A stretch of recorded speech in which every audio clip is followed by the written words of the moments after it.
mà đều quay ra mang là đi vô đây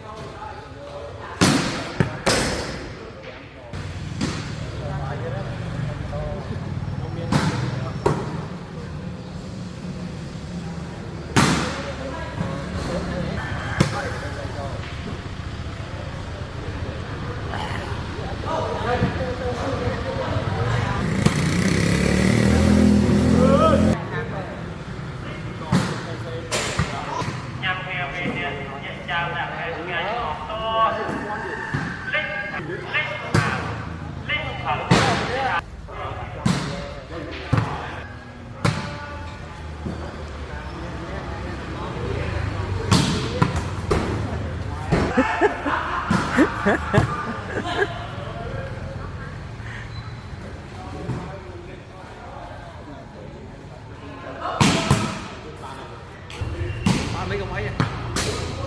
bán lý Mình bán con kia. ban đôi anh ban mua vậy Mà bên lô môn bằng là tăng là còn. cái ốc cho lại Trời, bán pan nữa.